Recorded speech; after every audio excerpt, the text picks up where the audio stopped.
Portal Williams. Thank you, Mr Speaker. Mr Speaker, I want to say that the speed with which the National Government is actually tackling the catastrophe of housing could be called glacial. Much like the temperature in many of the state houses that many of our people occupy. When we look at some of the missed opportunities that this government hasn't taken, the special housing areas, which have only netted us hundreds, not the many thousands of homes that we needed.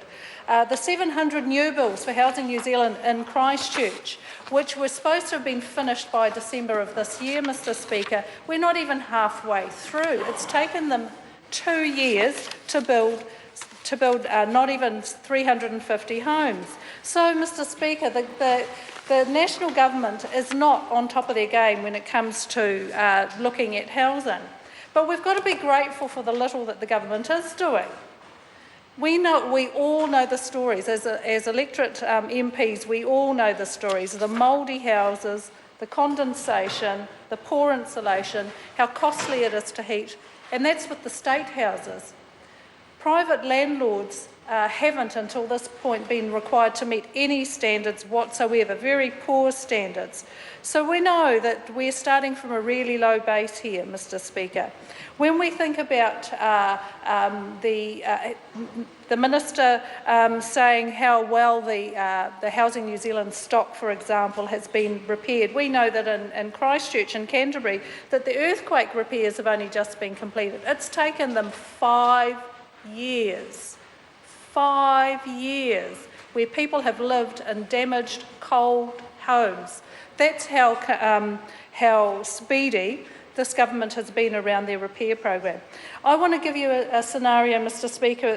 A constituent of mine in the suburb of Richmond who called me out to view her home. She has 3 small children, mould on the curtains, mould on the wallpaper, mould on the windowsill and the ceilings.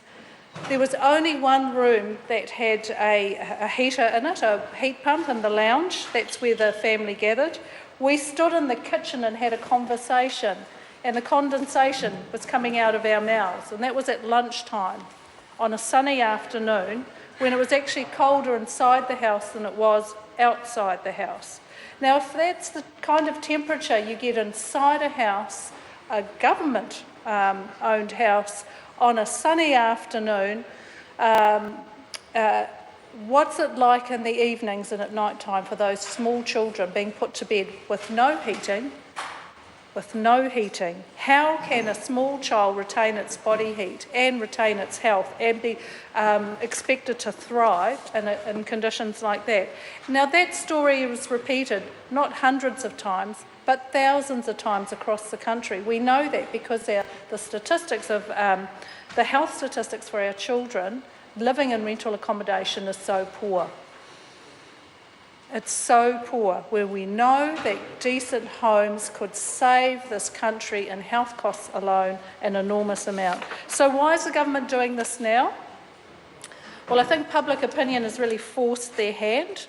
They know that public opinion is against them. They know that these measures are small, but that they need to start on this journey. They certainly don't go far enough. So we've got in 2016, 1st of June 2016, the requirement for state-owned homes and community providers to have underfloor and ceiling insulation where that's possible, and smoke alarms. But we've got no standards with which no standards of heating that's also required. Having insulation is only only solves half of the problem. We have to actually have adequate heating, cost-effective heating as well to heat homes, particularly in some of it, through the mid of the North Island, the South Island, it gets extraordinarily cold. But we also know that private landlords won't be required to meet these standards until 2019. So the bulk of the homes, if we're talking about people renting, there's 450,000 households that rent, and only currently 64,000 Housing New Zealand homes. The bulk of the homes will not be required to meet any standard for 4 years.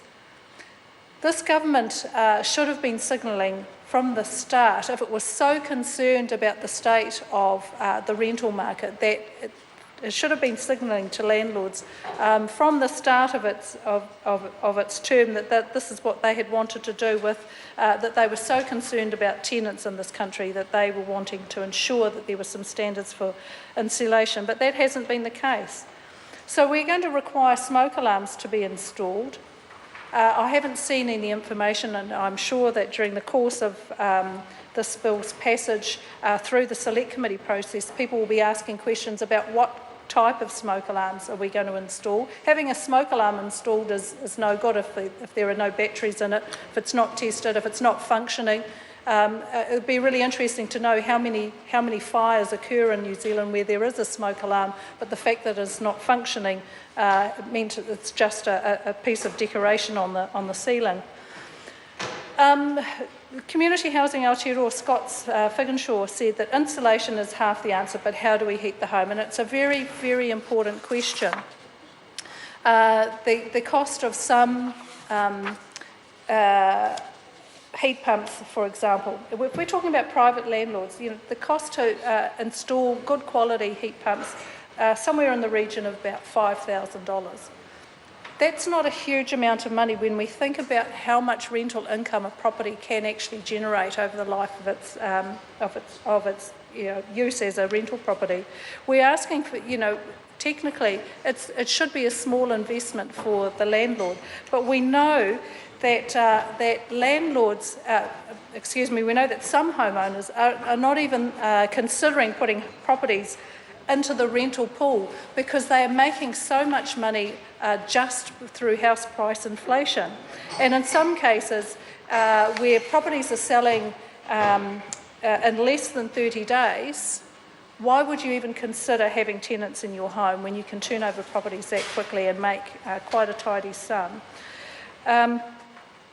So how are we going to incentivise these goods, these landlords to meet these standards when actually they're not going to? They are going to look at the bare minimum, as they do currently already, despite the fact there are queues of families desperate for homes.